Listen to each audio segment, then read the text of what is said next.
നവാഗതനായ സേതുനാഥ് പത്മകുമാർ കഥ, തിരക്കഥ, സംവിധാനം നിർവഹിക്കുന്ന ആസിഫ് അലി ചിത്രം ആഭ്യന്തര കുറ്റവാളിയുടെ ഷൂട്ടിംഗ് പൂർത്തിയായി. 3 ഷെഡ്യൂളുകളായി 45-ൽ പരം ദിവസങ്ങളുടെ ചിത്രീകരണത്തിന് കഴിഞ്ഞ ദിവസം പാക്കപ്പ് ആയി. തൃശൂർ ജില്ലയിലെയും ഇടുക്കിയിലെയും വിവിധ സ്ഥലങ്ങളിലായാണ് ചിത്രീകരണം നടന്നത്.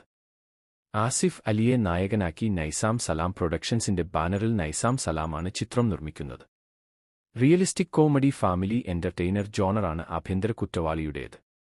പുതുമുഖ താരം തുളസിയാണ് ചിത്രത്തിലെ നായികാ കഥാപാത്രത്തെ അവതരിപ്പിക്കുന്നത്.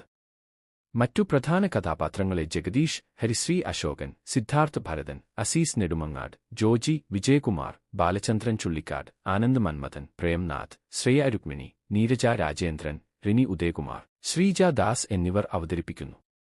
സിനിമാറ്റോഗ്രാഫറായി അജയ് ഡേവിഡ് കാച്ചപ്പള്ളിയും എഡിറ്റായി സോബിൻ സോമനുമാണ് എത്തുന്നത്. മ്യൂസിക് ആൻഡ് ബാക്ക്ഗ്രൗണ്ട് സ്കോറിൽ ബിജിപാൽ, ക്രിസ്റ്റി ജോബി എന്നിവരും ചിത്രത്തിന്റെ പിന്നണിയിലുണ്ട്.